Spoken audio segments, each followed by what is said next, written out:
sampai contoh-contoh oportunisme yang mafia-like Indonesia ini Anda lanjutkan. Walaupun Anda miskin, misalnya Anda harus bikin kafe begini, tapi Anda tahu bahwa itu uang yang baik, itu bukan uang yang hanya dicuri. Karena kebetulan Anda oportunis dan duduk sebagai bagian dari rejim goblok ini. Berpolitik, melakukan aktivitas politik, ya memang kita harus saling each other respect, ya enggak? Tapi di atas respect, honesty, jujur, ya itu yang nggak kita temui nih di politik kita saat ini. Nih kita nggak ketemu nih orang-orang jujur ya. Orang-orang jujur malah terjungkal, tersingkir, nggak bisa, nggak punya, pokoknya nggak punya posisi. Terjadinya penembakan terhadap Trump itu secara tidak langsung merubah psikologis masyarakat Amerika terkait pilihan mereka di 2024 ini. Suka tidak suka itu berpengaruh sekali. Jadi nggak ada gitu ya, nggak ada interest, nggak ada politik tanpa kepentingan, gitulah intinya ya. Nah, kalau kita mention Harris, dia punya dia punya isu yang memang sangat kontras tentunya ya tentu dengan Trump dari Republik ya, terutama tentang abortion ya. Sistem di Indonesia itu sebenarnya lebih demokratis karena kita menggunakan one person, one vote, one value. Tetapi kembali lagi, seperti dari psikologi Bu Susi adalah ini masalah nilai.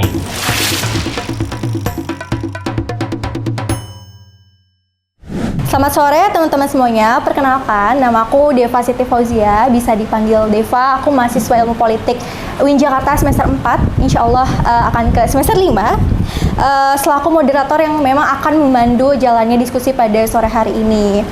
Izin diskusi kali ini tuh akan membahas mengenai topik pemilu Amerika Serikat 2024. Itu dinamika, kompleksitas, dan pengaruhnya terhadap Indonesia. Karena pada dasarnya teman-teman tadi sudah banyak disinggung juga oleh Ibra, lalu juga Kak Abed juga menyinggung bahwa pemilu Amerika Serikat ini sangat menarik ya, karena banyak insiden yang terjadi apalagi menjelang pemilu, dari mundurnya Joe Biden, lalu juga ada penembakan Donald Trump dan lain sebagainya gitu. Nah, di sini mungkin saya ditemani ketiga narasumber kita yang keren banget gitu ya, dan expert di bidangnya mungkin ya, akan membahas mengenai apa aja yang insiden, lalu pendapat para narasumber terkait hal tersebut, lalu bagaimana pengaruhnya terhadap politik maupun stabilitas ekonomi di Indonesia begitu.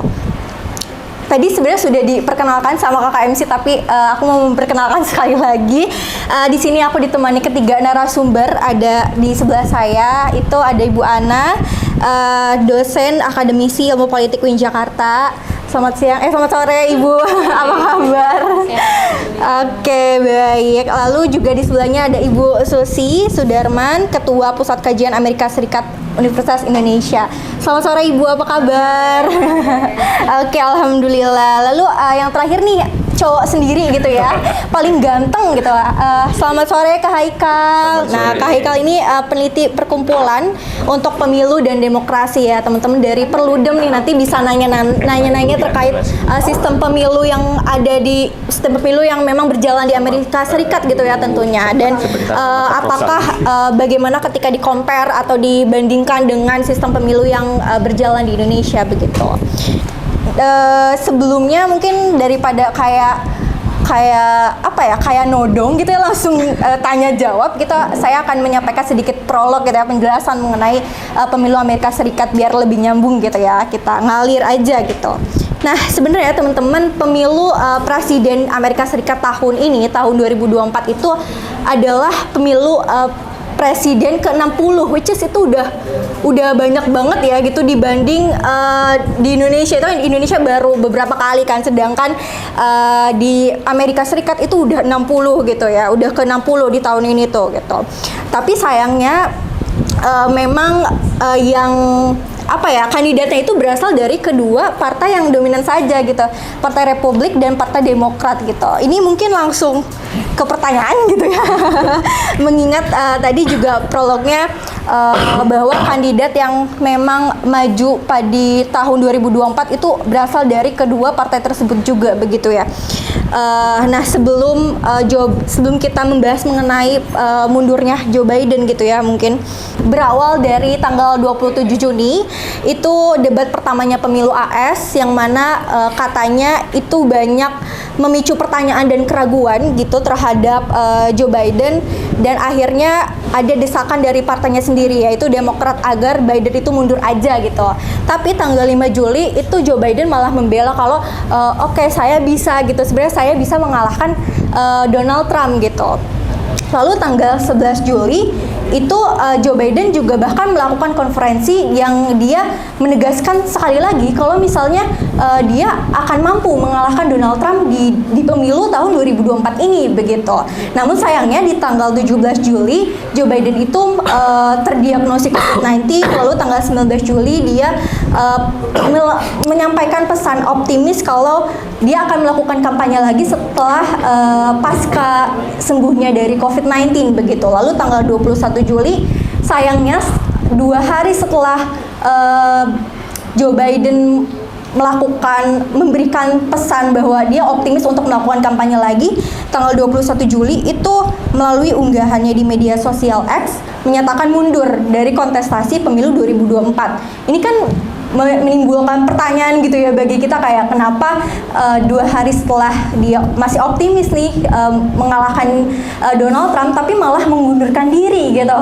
Nah ini kan menimbulkan pertanyaan ya. Menurut mungkin mau nanya ke Bu Ana dulu kali ya, karena di samping boleh ke Bu Susi dulu kali ya. Oke. Ini menurut Ibu sendiri pendapatnya kenapa sih akhirnya Joe Biden itu memutuskan untuk mundur aja gitu? Oke. Ngomong pakai ini atau pakai ini? Oh iya. Oke.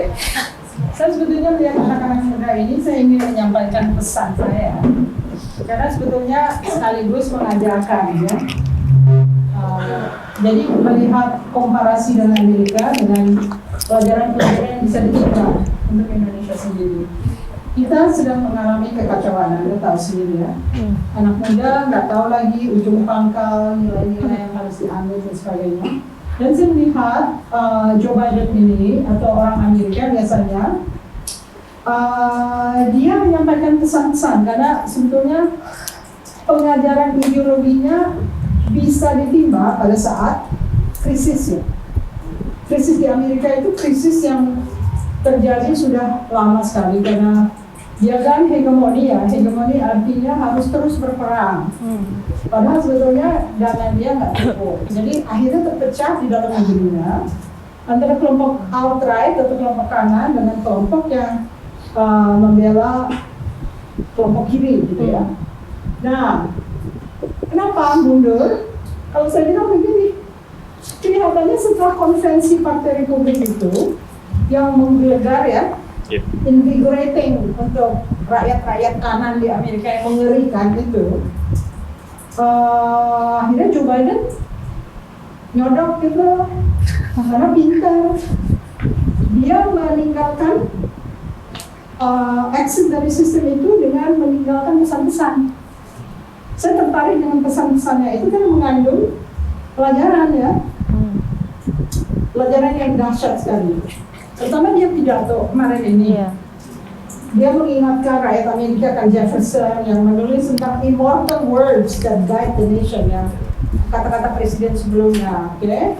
Boro-boro Indonesia begitu. Kalau perlu presidennya makin jurang setiap kali makin jurang lagi. Washington bilang yang mengatakan bahwa presiden itu bukan raja. Lalu dia ingatkan lagi tentang Lincoln yang mengharuskan orang itu menghilangkan kebencian, reject malice. Roosevelt menginspirasi bagaimana menolak ketakutan. Jadi dia menyebutkan presiden-presiden yang menjadi panutan untuk dia mencoba exit dengan kata-kata yang bagus ya. Kalau bahasa Inggrisnya nih, dia bilang kurang lebih, saya suka sekali dengan pekerjaan saya. Saya juga cinta pada negeri saya. Saya juga merasa terhormat menjadi presiden untuk membela demokrasi yang sedang dalam kesulitan ya. Dan hal ini sangat lebih penting dibandingkan kedudukan. Bayangkan sekarang aja orang presidennya mau 3 periode, oke? Iya. Ini dia dengan sengaja meninggalkan sekalipun dia suka sekali dengan pekerjaan itu. I draw strength and I find joy in working for the American people. Dia bilang dia suka sekali dan senang menjadi presiden dari rakyat Amerika. Tapi ada tugas suci. Jadi Amerika itu terdiri 2 nilai. Satu nilai suci yang sacred, sama satu lagi yang mundane, yang biasa. Dan yang sacred dan mundane itu berkaitan. Mereka mengadakan apa yang disebut civil religion. Jadi bukan religion seperti kita berantem antara Kristen dan Katolik dan Hindu dan ya, tapi secular religion. Jadi semua dianggap sebagai tradisi yang harus dihormati dan bersifat spiritual. Jadi dianggap sacred itu adalah hal-hal yang menurut dia akan menentukan nasib bangsa for decades to come, untuk dekade-dekade yang akan datang, dan akan menentukan nasib dari negara-negara lain di dunia, karena Amerika itu harus menjadi contoh ya dalam memutuskan ada hal-hal yang lebih penting daripada posisi ya. Dia harus memilih antara apa mau maju ke depan atau mau mundur. Kalau di sini mundur nggak apa-apa, asal saya tetap berkuasa. Nyolong lebih bagus lagi, terus dibebasi dari pengadilan. Oke? Jadi yang saya tekankan ini, jangan Anda abaikan nilai-nilai yang luhur. Nilai itu melebihi agama, melebihi keturunan, melebihi posisi. Jadi Anda harus berfokus, karena memang penguasanya sekarang ini adalah penguasa mafia. Anda sengaja dibodohin supaya nggak ingat lagi ada nilai-nilai luhur dari bangsa kita. Coba bayangkan aja, saya bukan menghina ya, ada kelompok dari mayoritas Muslim yang diajak oleh Mossad dan Zionis untuk bertemu dengan Netanyahu pada saat orang Islam itu dibom habis. Apakah uang begitu penting dibandingkan nilai-nilai luhur? Bahwa yang harus diabadikan adalah nilai-nilai suci yang menjadi pegangan turun-temurun sampai masa depan, dan ini jangan Anda abaikan. Jadi yang bisa dipelajari dari Amerika adalah sacred points dan mundane points. Sacred itu yang mana? Civil religion. Mundane yang mana? Yang biasa-biasa aja. Jadi Anda boleh menganggap sesuatu itu sangat didewakan karena dia adalah hal yang patut dipertahankan. Ya, ini yang saya mau tinggalkan kepada kalian. Jadi dia bilang, saya meninggalkan ini karena harus menyatukan partai saya dalam usaha-usaha kritis, dan saya mempunyai rekor tentang kepemimpinan saya, visi saya tentang America's future atau masa depan Amerika yang sesungguhnya membutuhkan 2 term presiden.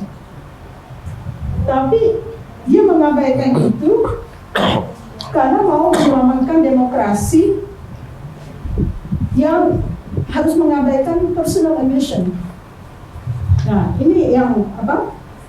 Jadi saya memutuskan jalan ke depan yang terbaik adalah mengalihkan torch apa ya bahasa Indonesia? Mengestafetkan kepada generasi berikutnya untuk menyatukan negeri. Ada waktu dan ada tempat di mana pengalamannya Mama dalam public life, dalam kehidupan dia 50 tahun sebagai pejabat, yang membuat dia sadar bahwa perlu suara anak muda, perlu suara generasi yang baru. Nah, jadi ini yang saya tekankan. Jadi walaupun dia exit, dia mensensor glorifikasi dari Partai Republik yang kanan, yang luar biasa jahatnya itu, dengan kata-kata yang menyejukkan dan menyatukan. Padahal Amerika sedang diiris-iris oleh populisme yang susah diterai. karena dua-duanya mempunyai ekstremitas ya. Jadi dia mengingatkan kembali tentang presiden-presiden sebelumnya, lalu mengatakan bahwa ada yang penting yaitu menyelamatkan demokrasi pada saat Amerika mungkin kehilangan fokus. Jadi anak-anak muda, saya udah tua nih, generasi saya udah habis ya. Jadi nanti Anda yang menjaga Indonesia. Jangan sampai contoh-contoh oportunisme yang mafia-like Indonesia ini Anda lanjutkan. Walaupun Anda miskin, misalnya Anda harus bikin kafe begini, tapi Anda tahu bahwa itu uang yang baik, itu bukan uang yang hanya dicuri. Karena kebetulan Anda oportunis dan duduk sebagai bagian dari ini. Bayangkan, yang duduk di posisi-posisi itu orang pintar. UI membela Jokowi, oke? GBK kita seru sekali, lalu ditiru oleh Unpad, Erlangga, UGM segala macam. Tiba-tiba masuklah MPP di situ mengacaukan konstitusi UI. Sekarang dosen kalau berani bicara akan dicabut gelarnya. Dr. Andes hilang, profesor hilang. Ingat nggak?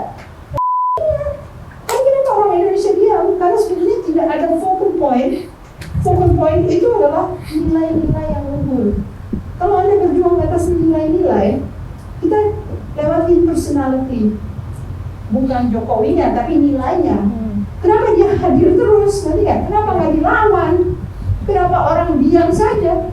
Jadi ada kata-kata dari profesor di UGM, Fakultas Hukum, yang bilang kita ini yang membuat Jokowi jadi monster. Harusnya dari awal sudah diingatkan bahwa kamu tidak boleh melanggar. Seperti juga Donald Trump, karena pendukungnya adalah alt-right, kesalahan-kesalahan dia hilang aja begitu.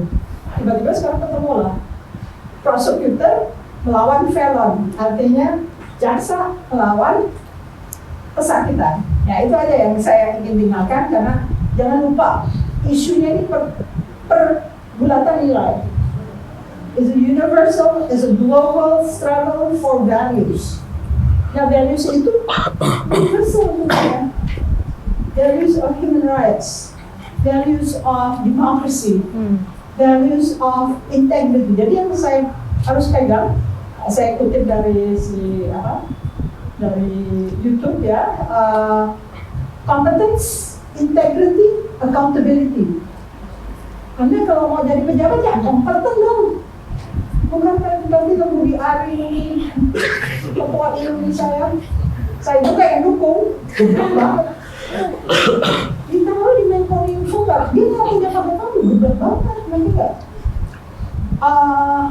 Kedua, integrity, dia harus honest. Belum apa-apa dia udah ngobrol-ngobrol sama orang-orang mau kompromi soal duit rupiah, oke? Yang ketiga, accountability. Siapa yang duduk itu harus punya accountability. Masa sih Rafael Alun yang udah mendistribusikan uang ke Raffi Ahmad, ke Atta Halilintar dan sebagainya dilepaskan oleh Mahkamah Agung. Ya, itu aja. Jadi kalau orang Indonesia tetap tidak mau berpegang pada nilai-nilai luhur, kejadiannya negara ini akan hancur. Itu udah pasti. Saya bisa lari, kalian bisa lari nggak? Nah, kan saya meninggalkan pesan karena saya bisa lari.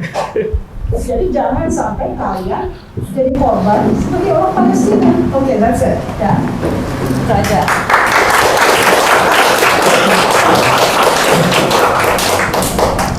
Menarik ya, sebenarnya kalau misalnya kita membahas lebih lanjut tentang pidatonya Biden itu kita bisa berapa SKS gitu ya. Mungkin aku mau nanya pendapatnya Ibu Ana ya. Ibu Ana, menurut Bu Ana sendiri itu setelah mundurnya Joe Biden dari kontestasi pemilu presiden 2024 ini, apakah hal tersebut berdampak gitu ya? Atau dinamika internal Partai Demokrat itu seperti apa gitu setelah mundurnya Joe Biden?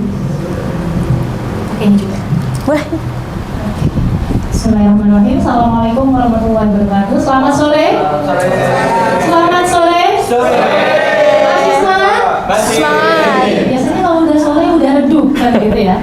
Tapi ini yang ada di hadapan saya ini mahasiswa keren ya, yang insya Allah selalu semangat ya. Dan juga tentunya nggak ada alumni ya.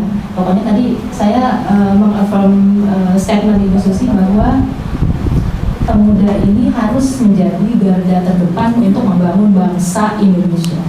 Sepakat? Sepakat. Oke, jadi sebelum tadi menjawab pertanyaan dari Mbak Moderator, Mbak Deva, saya ingin melanjutkan sedikit saja ya statement Biden ketika kemarin kemudian mundur dan kemudian elect atau points ya Kamala Harris untuk kemudian menjadi penggantinya. Itu ada speech Biden memang yang menyentuh. Tadi Mbak Sisi sudah sampaikan poin-poin penting dan tentunya interesting dari statement Biden. Ada Biden ngomong seperti ini ya, we still believe in honesty. Ya, itu yang nggak kita punya memang tadi ya Mbak Sisi, saya sepakat banget nih. Ya, dia bilang we still believe in honesty, respect, democracy. Ya, jadi kalau kita tahu bahwa kita berpolitik, melakukan aktivitas politik, ya memang kita harus saling each other respect, ya kan? Tapi di atas respect, honesty, jujur, ya itu yang nggak kita temui nih politik kita saat ini. Kita nggak ketemu nih orang-orang jujur ya. Orang-orang jujur malah terjungkal, tersingkir, nggak bisa, pokoknya nggak punya posisi. Pokoknya kalau jadi orang jujur ya udah nggak ada tuh ya posisi yang diperuntukkan untuk dia. Nah ini sulit ya. Padahal orang pintar, ya orang berpendidikan. Jadi ini sulit. Justice, ya. Jadi kalau kita diskusi memang ada 4 points ya yang paling penting kan. Kalau kita bicara demokrasi, ada rights, justice, lalu ada apa lagi? Freedom and equality. Ya, itu semua disebut oleh Biden memang dalam speech-nya. Dan dia ingin keep United States growing, ya, secara ekonomi bertumbuh. Dan ada satu kata yang dia bilang, no place in United States for any violences, termasuk political violences, ya.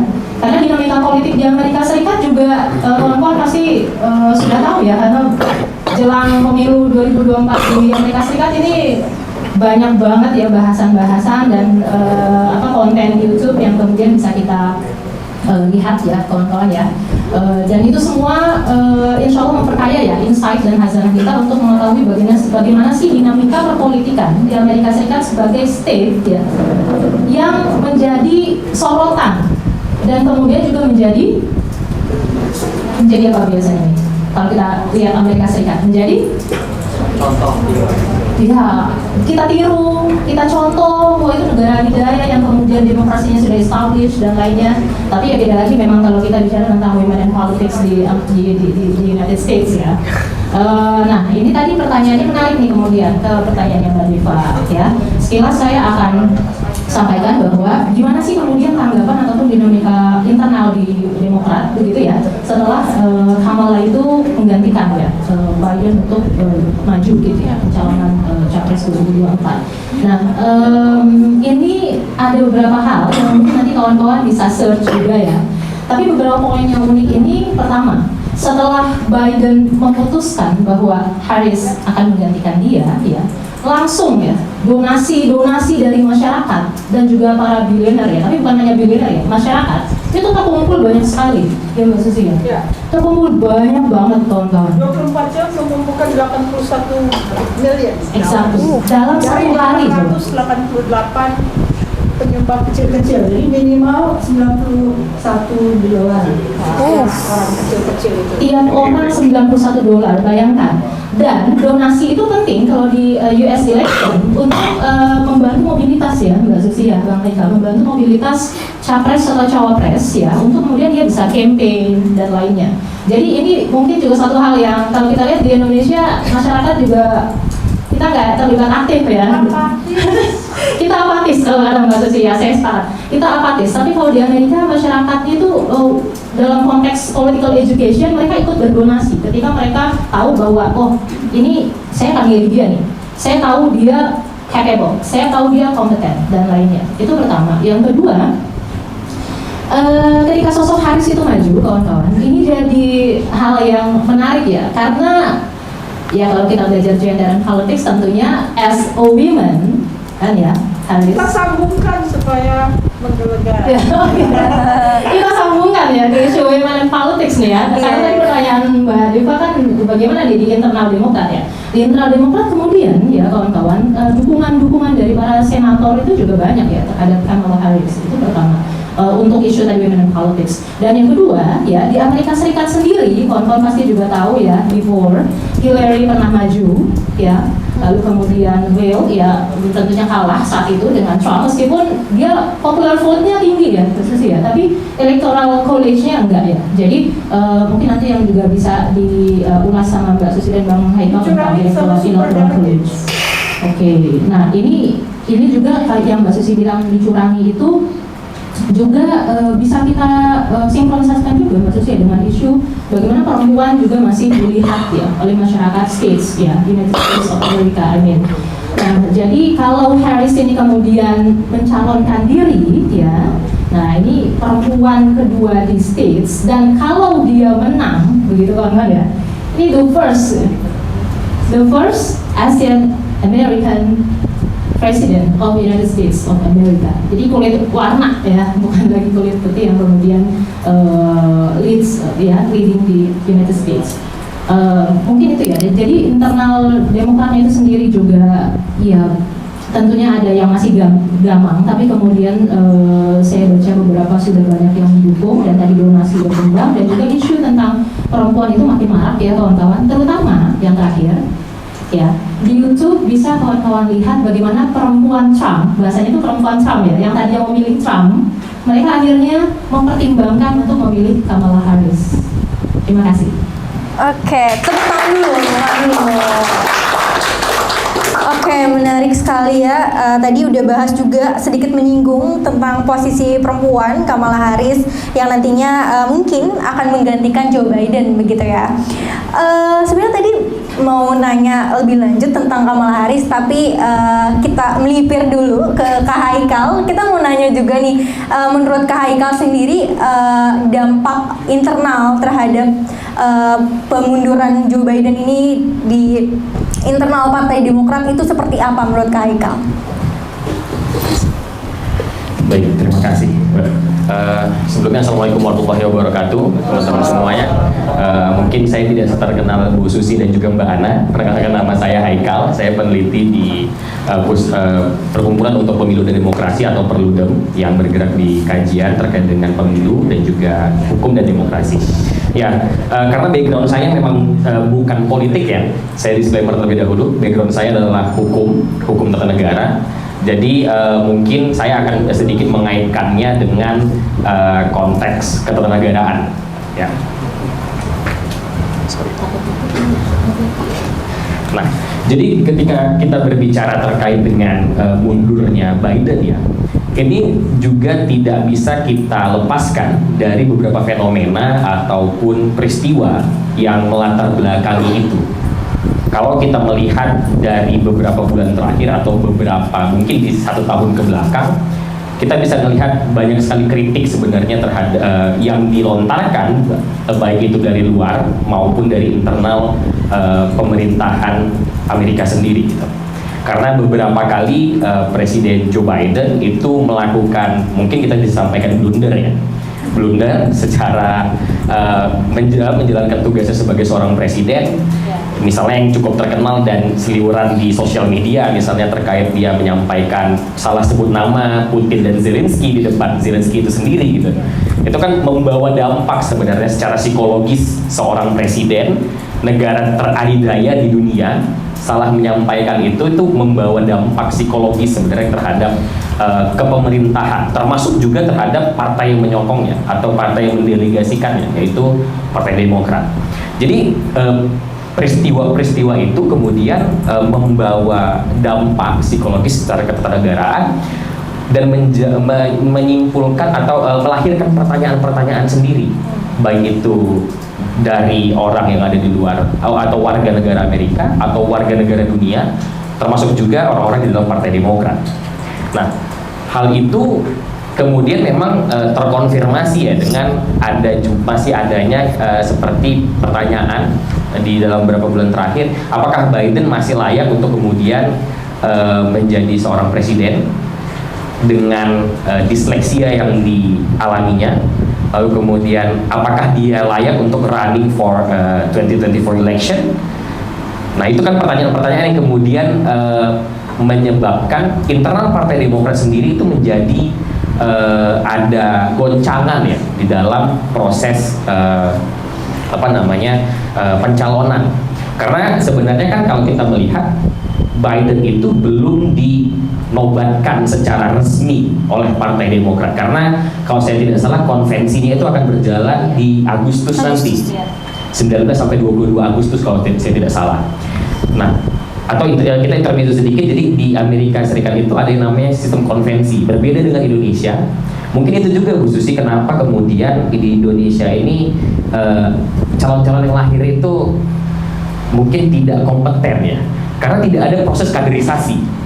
Kalau di Amerika Serikat ada yang namanya primary election dan juga convention. Primary election atau pemilihan pendahuluan itu digunakan untuk menyaring. Jadi Biden itu masih menjadi nominee for presidential candidate dari Demokrat, namun belum ditetapkan oleh Partai Demokrat sendiri karena mereka masih menjalankan primary dan mereka akan melaksanakan convention-nya itu nanti di bulan Agustus.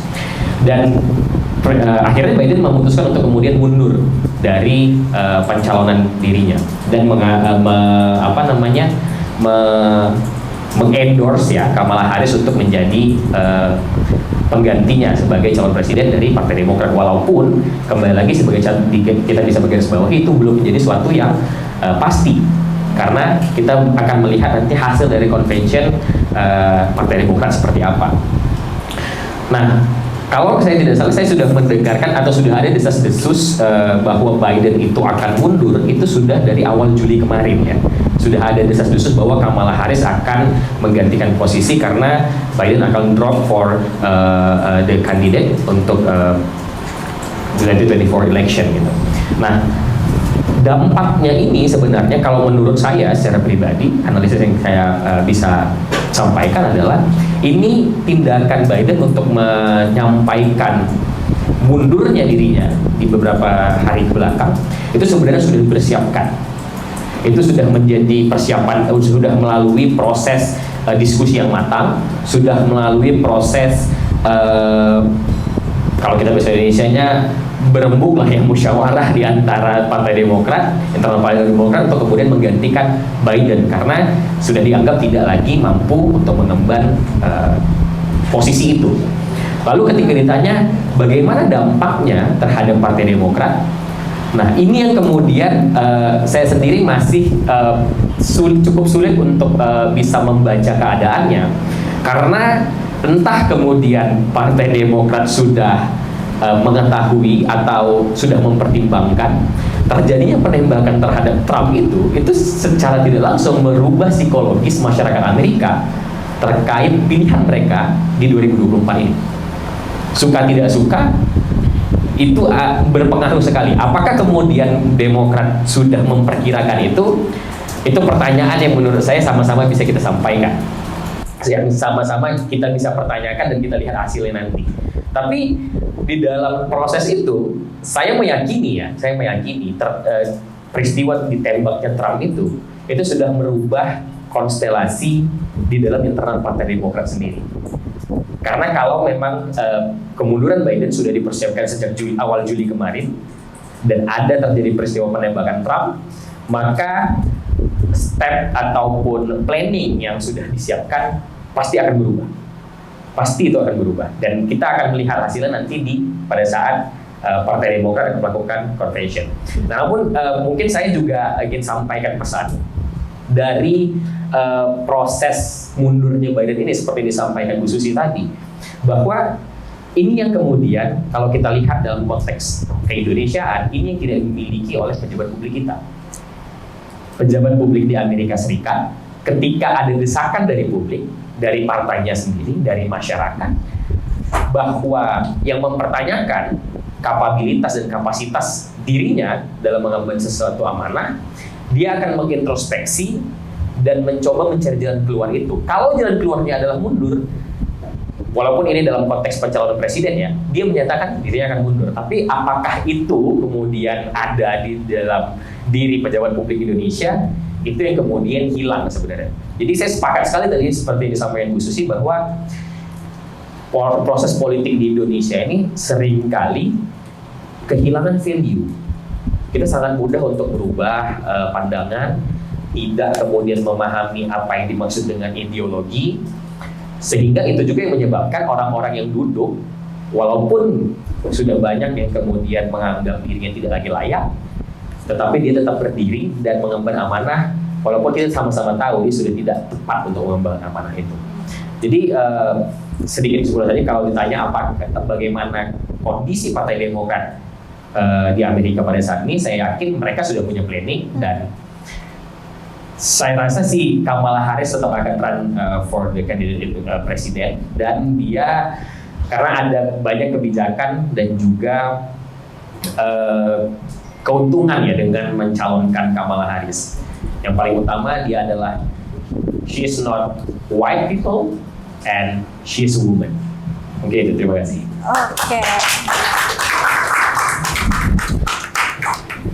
Oke, menarik. Tadi juga ada pembahasan mengenai penembakan Donald Trump ya. Tapi sebelum itu, teman-teman, kita akan membahas mengenai Kamala Harris gitu ya. Siapa sih sebenarnya gitu. Dan kenapa pada akhirnya Partai Demokrat itu mengusung nama Kamala Harris gitu dari sekian banyak nama-nama lainnya gitu ya.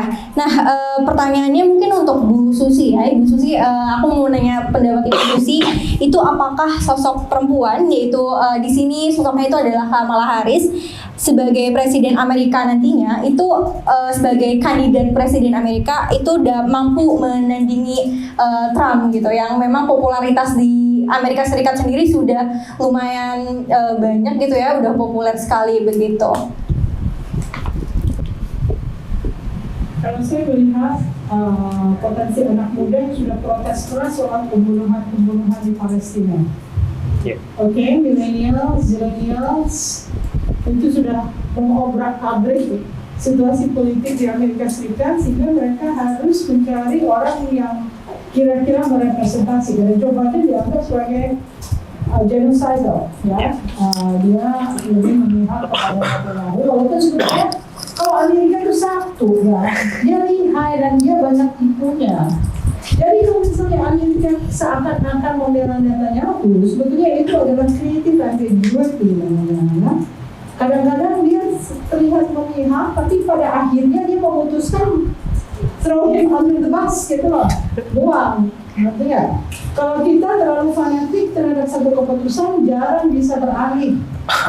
Padahal seorang itu harus selalu fleksibel dalam menentukan apa yang kira-kira paling pas. Misalnya kenapa Joe Biden mundur setelah konvensi Republikan? Karena udah jelas mematikan gelora itu agar popular opinion itu tidak ke arah kanan.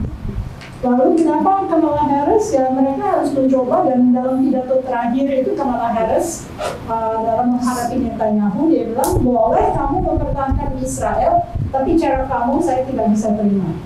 Jadi dia mulai mengkomunikasikan bahwa dia berbeda dengan Joe Biden. Jadi itu adalah daya tarik sebetulnya, karena milenial dan zilenial, apalagi saya membaca TikTok udah tahu ya. Anak-anak muda kayak apa di Amerika Serikat ya. Jadi kalau nggak ada TikTok saya nggak begitu paham tentang Palestina, karena bukan bidang saya ya. Tapi setelah membaca TikTok, wah ini benar-benar deh ya. Akhirnya saya paham bahwa ada satu keputusan yang harus dilakukan, daripada memilih yang outright yang akan mengatakan kepada Netanyahu finish the job. Mereka harus memilih kalangan Demokrat yang kira-kira dalam creative ambiguity-nya nanti akan problem. Misalnya kalau koran-koran di sini bilang, oh dia sudah dapat ACC untuk menyerbu Lebanon. Jangan bilang itu. Kadang-kadang orang Amerika bilang aja semuanya kok dia nanti mati kan, Netanyahu biarin aja dia serbu Lebanon. Nanti kan dia menghadapi Iran dan menghadapi Hizbullah gitu ya. Jadi kita nggak bisa mengkondem satu negara besar yang penuh tipu muslihat.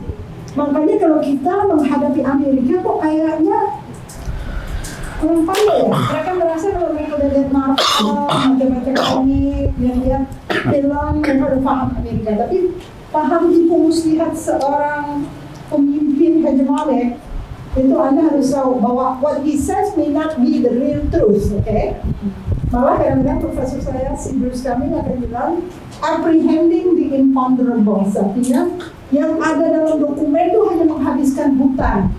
Pohon-pohon ditebang untuk buat kertas. Tapi sebenarnya yang terjadi itu beda sama sekali dengan yang ada di dalam dokumen.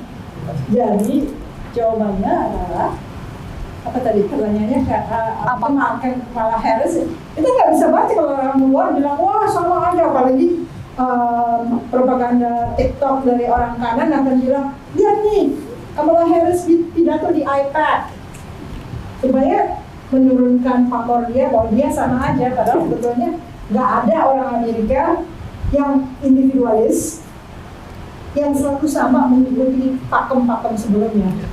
Dia karena dia sangat besar, sangat pandai, dia akan memilih kapan akan meninggalkan dan kapan akan mendukung. Jangan bilang sekarang mendukung semua Indonesia, tinggal ada investor datang ke sini kan, kelihatannya mendukung tapi dia tidak mendukung gitu. Nah, jadi kita harus double reading ya, untuk itu mesti bisa menggunakan post-structuralism untuk bisa lihat apakah benar kata-kata dia, ya, apakah benar Kamala ini adalah orang yang sama, Wolf juga ngomong di iPad dan segala macam, belum tentu, ya, karena mungkin tujuannya beda sama sekali. Semua teater di sana kan mereka accounting industrinya itu juga mendukung ya. Jadi kalau dilihat itu teater, konvensi itu teater. Kemarin konvensinya gegap gempita, orang kanan, teaternya pas itu, mengundang orang-orang yang kanan yang menunjukkan kesalahan Partai Demokrat. Misalnya Eric Prince yang kakaknya Elizabeth DeVos itu membiayai kelompok kanan. Pidato di situ bilang kami sudah menyediakan donasi free of charge untuk menggelontorkan air laut ke gua-gua Hamas, tapi ditahan oleh Pentagon, kan ya? Artinya kalau membaca Amerika itu tidak bisa membaca begitu saja bahwa dia membela Netanyahu. Ada hal-hal yang disetop oleh dia, karena itu akan menimbulkan keganasan tindakan yang luar biasa.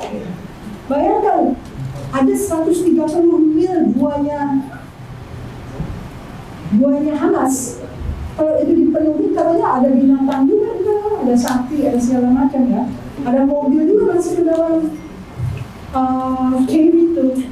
Jadi Eric Prince kan bisa bergerak. Coba bayangkan kalau ini orang kanan berkuasa di Amerika, habislah orang-orang yang menentang Amerika Serikat, karena mereka kapitalis total, dan itu sangat mengerikan. Orang Amerika sendiri dibikin tidak punya rumah, apalagi kita yang berjalan.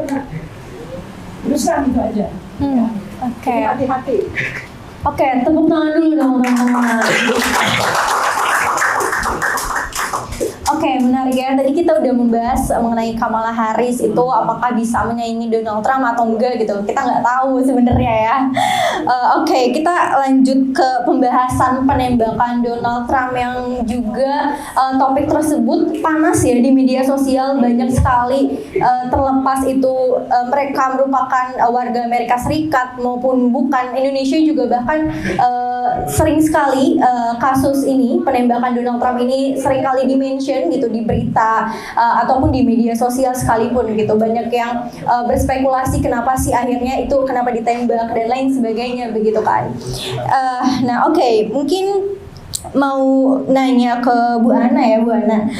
Menurut Ibu sendiri itu apakah insiden penembakan Trump kemarin itu justru berdampak pada menaiknya popularitas Trump itu sendiri gitu, meskipun dia jadi korban gitu, sampai telinga kanannya dia berdarahan, untungnya nggak sampai gimana-gimana gitu ya, selamat juga.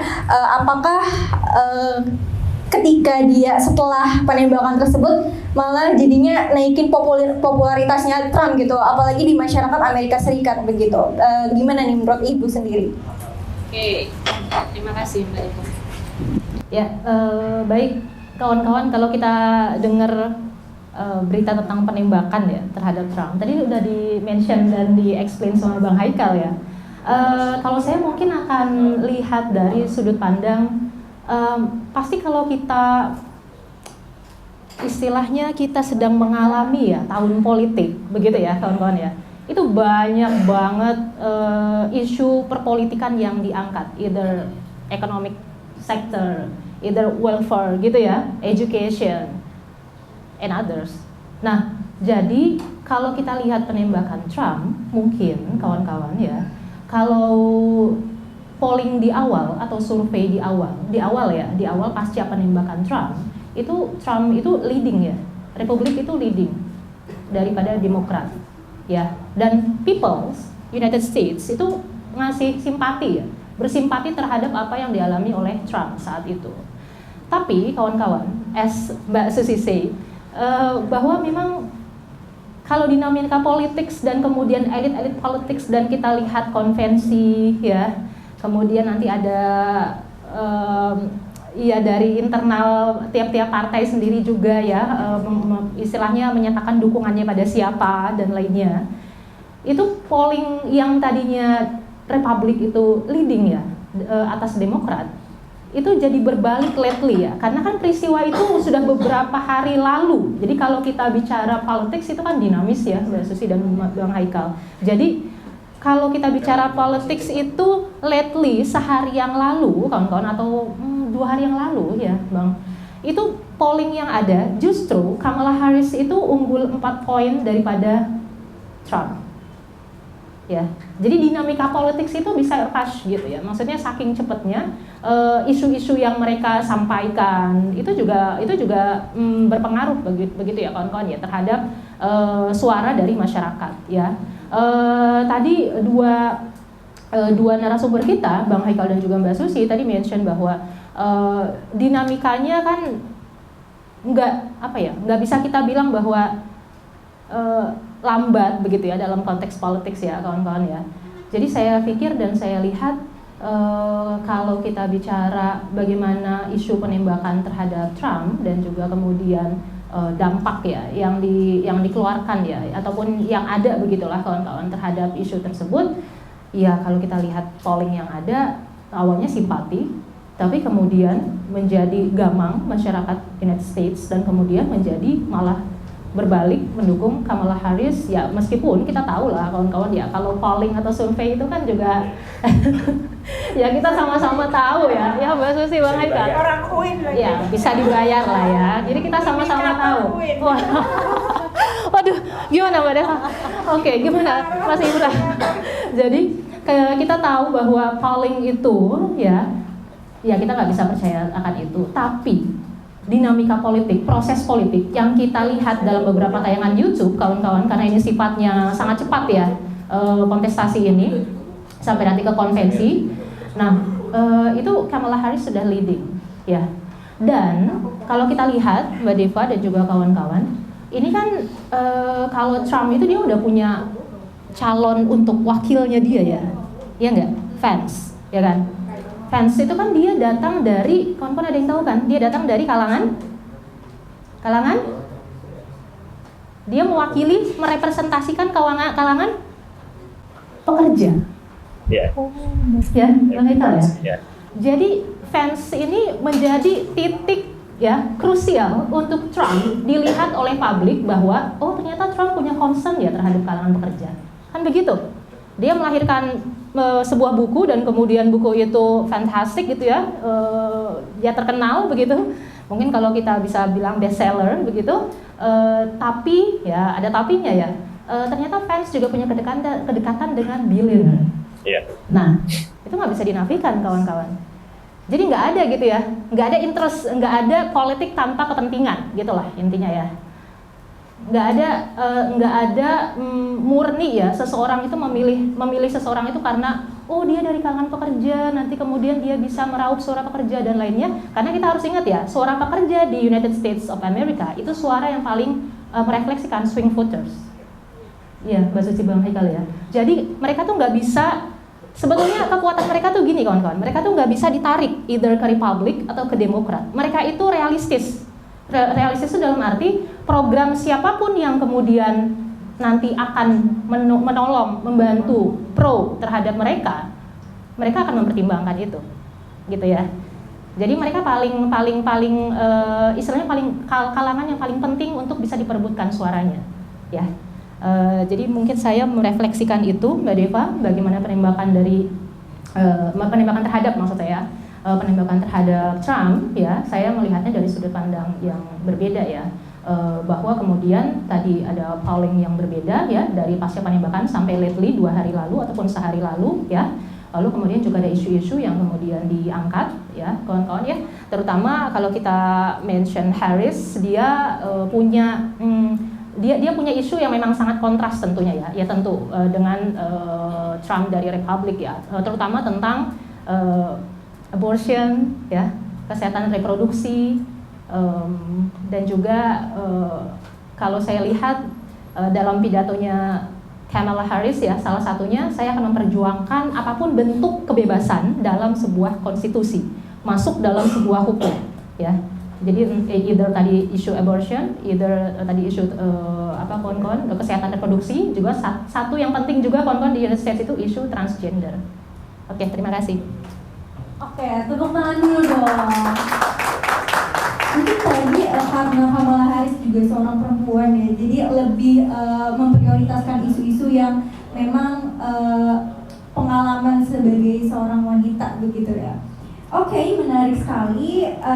Setelah kita membahas mengenai penembakan Donald Trump, mungkin nggak afdol kalau misalnya kita agak membahas tentang sistem politik di sistem pemilu di pemilu Amerika Serikat ini, gitu, ya. Dimana seorang calon presiden Amerika Serikat itu yang mendapatkan suara terbanyak dari masyarakat belum tentu memenangkan pemilihan presiden tersebut, karena Amerika Serikat itu mengadopsi sistem electoral college. Nah, mungkin karena ada dari Perludem, ya, Kak Haikal bisa dijelaskan sedikit ke teman-teman electoral college itu seperti apa dan apakah sistem tersebut di Amerika Serikat sendiri tentunya itu sudah dinilai adil, karena tadi masyarakat hasilnya itu tidak sesuai, gitu, ya, dengan mendapatkan suara terbanyak itu belum tentu, gitu, memenangkan pemilihan presiden. Silahkan, Kak. Baik, terima kasih, Mbak. Jadi kalau tadi kita udah bahas soal politik, ya, sekarang sedikit soal hukumnya atau sistem pemilu di Amerika Serikat. Ini sejujurnya sistem pemilu di Amerika Serikat itu sangat-sangat kompleks. Amerika Serikat itu melaksanakan pemilu setiap dua tahun sekali, bukan 5 tahun sekali. Tapi untuk presiden, bukan 4 tahun sekali. Tetapi untuk presiden dia melakukannya selama setiap 4 tahun sekali. Jadi setiap 2 tahun sekali, sepertiga dari anggota Senate atau senatnya di Amerika itu akan diganti. Nah, itu yang pertama. Jadi pemilu di Amerika itu setiap 2 tahun sekali, Amerika itu melaksanakan pemilihan umum. Kalau kita berbicara khusus terkait dengan pemilu presiden, maka ada 2 poin yang kemudian mungkin harus kita pahami untuk bisa mengetahui dan juga familiar lah dengan pemilu presiden di Amerika Serikat. Yang pertama sistem kepartaiannya, dan yang kedua sistem pemberian suara ataupun konversi dari suara dari masyarakat menjadi kursi presiden. Nah, di Amerika Serikat itu dia menggunakan sistem mayoritas 2 partai atau partai. Walaupun sebenarnya di Amerika Serikat tidak hanya terdiri dari 2 partai, ada banyak partai sebenarnya. Misalnya di dalam pemilu 2024 kalau saya tidak salah, yang running untuk presidential election itu ada juga namanya Libertarian Party sama Green Party. Dan namun memang secara infrastruktur politik dan juga partai politik di sana itu menyebabkan hanya ada 2 partai dominan yang mengisi kursi di parlemen, yaitu Demokrat dan Republik. Dan itu kenapa kemudian Amerika itu ketika tahun-tahun pemilu seperti ini, itu seringkali langsung dibagi 2. Ada yang namanya blue state, ada yang namanya red state. Blue state itu berafiliasi atau dekat dengan Partai Demokrat, dan juga dan kalau red state itu dekat dengan Partai Republik. Namun di samping itu ada juga yang namanya swing state, seperti yang disampaikan Mbak Ana tadi. Swing state kalau di 2020 kemarin, kalau saya tidak salah, ada sekitar 5 state, yaitu ada Michigan, ada Wisconsin, Pennsylvania, Arizona, dan juga satu lagi saya lupa itu apa, Nebraska atau apa gitu, saya lupa. Nah, jadi ada 5 state, 5 swing state. Nah, jadi pemilu di Amerika itu, khusus pemilu presiden sebenarnya, itu cenderung lebih mudah untuk dipetakan. Karena ada, berarti ada 40 sekian state ya, yang kemudian itu sudah bisa tertebak dia akan memilih siapa. Ada 46 state. Dan 5 swing state inilah yang kemudian biasanya merubah peta politik nasionalnya, yang akan menentukan siapa yang kemudian menjadi presiden. Itu terkait dengan sistem partai di Amerika Serikat. Lalu kemudian ketika kita berbicara tentang bagaimana warga negara Amerika kemudian memberikan hak suaranya, itu juga sangat berbeda dengan di Indonesia. Kalau di Indonesia, kita memilih, misalnya di pemilu presiden kemarin 2024, ada 3 pasang calon, kita pilih salah satunya, dan calon yang memenuhi 50% plus 1 suaranya, itu otomatis akan langsung menang. Nah, kalau di Amerika itu berbeda. Di Amerika, mereka ada 2 jenis vote. Yang pertama itu adalah popular vote, dan yang kedua electoral vote. Popular vote itu adalah 1 suara rakyat Amerika dihitung 1, atau 1%, 1 vote, 1 value.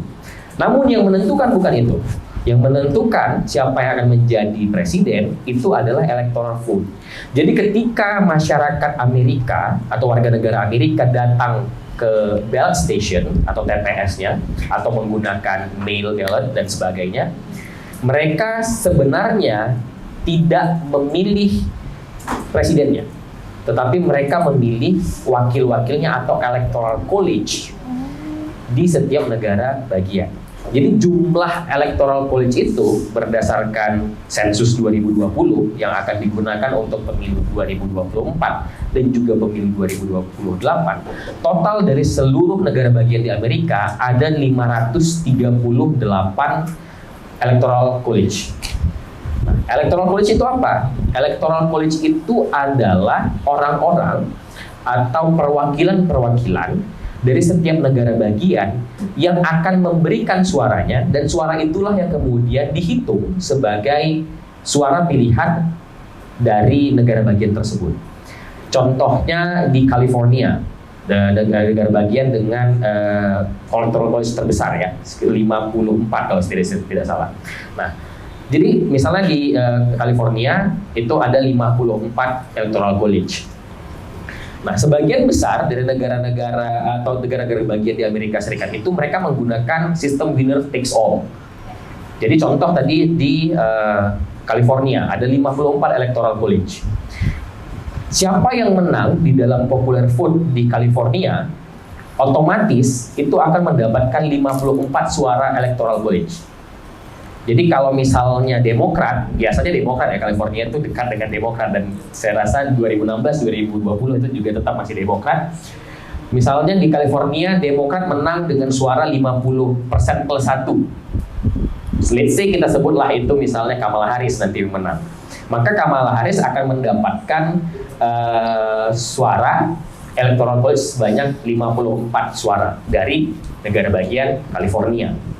Begitu juga dengan negara-negara bagian di yang lainnya. Namun ada 2 negara bagian yang dia tidak menggunakan sistem winner takes all.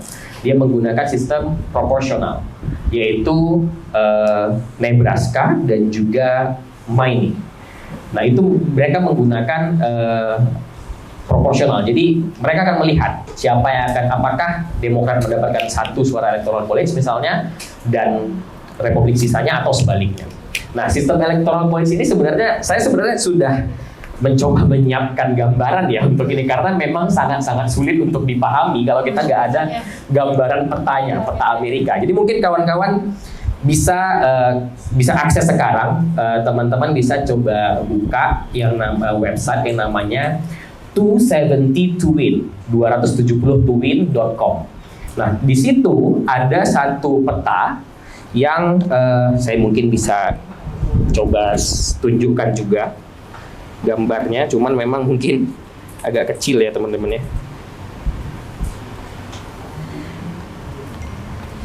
Kurang terang ya. Nah, mungkin kalau kawan-kawan bisa lihat ke depan. Nah, ini di website 270 twin tadi atau 270 twin. Nah, di sini kita bisa melihat tuh negara-negara bagian yang warnanya biru dan negara-negara bagian yang warna merah dengan ada angka di tengahnya. Nah, angka di tengah peta negara bagian tersebut itu menggambarkan atau menunjukkan jumlah electoral college masing-masing negara bagian. Dan untuk menjadi elected presiden di dalam pemilu presiden Amerika itu harus minimal mendapatkan 270 electoral college atau 50% plus 1 dari total electoral college yang ada, yaitu sebanyak 538. Jadi itu kenapa kemudian di tahun 2016 Hillary Clinton itu sebenarnya sudah menang dari popular vote, national popular vote. Dia menang itu kalau saya tidak salah beda beberapa persen dengan Donald Trump. Namun yang menjadi presiden itu adalah Donald Trump. Karena pada saat itu Donald Trump mendapatkan suara electoral college sebanyak 306 kalau saya tidak salah. 306 suara electoral college. Sehingga sistem ini yang kemudian menyebabkan mungkin saja terjadi perbedaan hasil dari pemilu atau popular vote dengan electoral vote di Amerika Serikat. Nah, mungkin ini karena agak sulit ya, nanti teman-teman bisa cek juga di websitenya ini untuk melihat simulasinya seperti apa perhitungannya, lalu kemudian negara-negara mana saja yang disebut dengan swing state dan sebagainya. Nah, lalu kalau kita kalau kita coba kaitkan dengan Indonesia, pertanyaan saya adalah apakah yang lebih demokratis itu Amerika Serikat atau Indonesia? Yang bilang Indonesia lebih demokratis bisa angkat tangan? Atau yang bisa buat Amerika lebih demokratis bisa angkat tangan? Ini nggak ada yang milih berarti. Takut salah ya. Takut salah. Ya. Nggak apa-apa. Kita harus berani sekali karena dari kesalahan kita bisa belajar kan. Iya. Jadi secara prosedural sebenarnya sistem pemilu di Indonesia itu jauh lebih demokratis. Karena apa? Karena kita menggunakan sistem demokrasi murni. One person, one vote, one value. Sementara di Amerika plus bansos kan, itu mempengaruhi ya Bu Susi ya. Dan kemudian kalau di Amerika mereka menggunakan electoral college. Beberapa sarjana ya, beberapa peneliti di Amerika Serikat juga sebenarnya memberikan protes juga, memberikan catatan terhadap sistem electoral college yang digunakan oleh Amerika Serikat ini. Karena apa? Karena memang bagi beberapa kalangan yang menggunakan perspektif demokrasi liberal, sangat-sangat liberal, menganggap bahwa electoral college itu bukan merupakan jelmaan atau pengejauhan dari demokrasi, karena ada beberapa orang yang kemudian masih bisa saja berubah. Karena satu orang electoral college itu dia masih bisa memilih dengan yang berbeda dari ditetapkan kok. Misalnya di California tadi bahwa ada 54, kalaupun Demokrat menang di situ secara popular vote, maka seluruh angka dari 54 itu akan didapat oleh Demokrat. Namun masih ada peluang untuk terjadinya pengkhianatan dalam tanda kutip ya. Karena electoral college itu tetap memiliki hak untuk menentukan siapa yang akan dipilihnya atau siapa yang akan direpresentasikannya. Nah, jadi kembali lagi, sistem di Indonesia itu sebenarnya lebih demokratis karena kita menggunakan one person, one vote, one value. Tetapi kembali lagi, seperti yang tadi disinggung oleh Bu Susi adalah ini masalah nilai. Apakah kemudian nilai demokrasi itu hanya dianggap sebagai sebuah cara atau tujuan? Itu yang kemudian menurut saya harus kita purifikasi di Indonesia. Kita masih menganggap demokrasi, atau sebagian besar ya, masih menganggap demokrasi itu hanya prosedur, hanya cara, bukan kemudian satu tujuan yang ingin dicapai. kalau di Amerika Serikat, walaupun kemudian sistemnya menggunakan electoral college, tetapi bagaimana wise-nya sistem electoral college itu dibalut dengan satu nilai bahwa demokrasi itu adalah perwujudan dari nilai Amerika itu sendiri gitu. Nah itu yang kemudian menurut saya perlu untuk kemudian kita purifikasi di Indonesia. Karena kalau kita melihat sistem pemilu di Amerika Serikat dan sistem pemilu di Indonesia, seharusnya Indonesia akan jauh lebih demokratis. Walaupun terhadap hal ini saya juga bisa memberikan catatan bahwa berdasarkan misalnya Global State of Democracy Index-nya International IDEA, Amerika Serikat dari sub penilaian yaitu representasi pemerintahan itu masih berada di bawah. Jadi Indonesia itu dari sisi representasi pemerintahan itu di ranking 60, Amerika itu 50 gitu.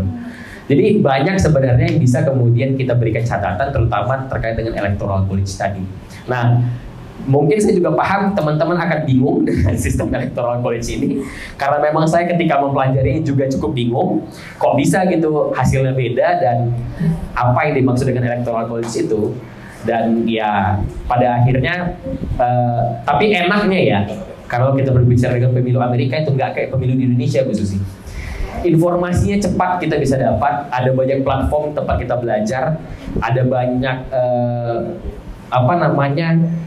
voluntary movement yang kemudian bisa menjadi wadah seperti turun tangan dan juga paradigma yang kemudian bisa memberikan pendidikan politik kepada masyarakat.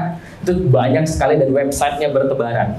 Kawan-kawan tinggal buat aja di Google itu apa itu electoral college, akan banyak sekali website yang mengarah kepada untuk menjelaskan apa itu electoral college.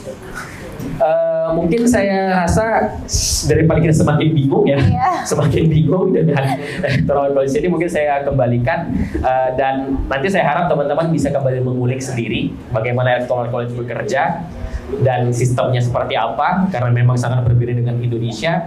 Dan saya ingin disampaikan bahwa pemilu di Indonesia itu jauh lebih mudah dipahami daripada pemilu di Amerika Serikat.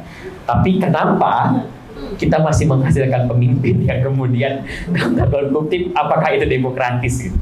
Mungkin itu saja, terima kasih.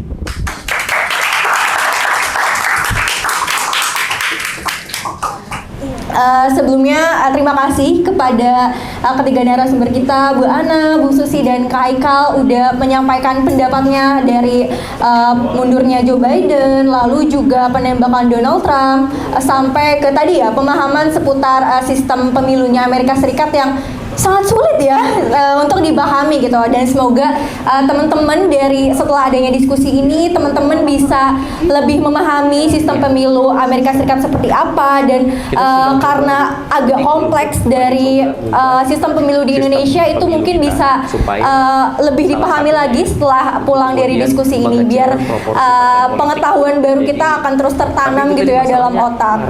Oke, mungkin cukup sekian. Terima kasih atas waktunya Ibu dan Kak Haikal. Semoga pengetahuan yang tadi udah di-sharing sama teman-teman dan saya sendiri itu bisa bermanfaat bagi banyak orang. Amin. Aku kembalikan kepada MC.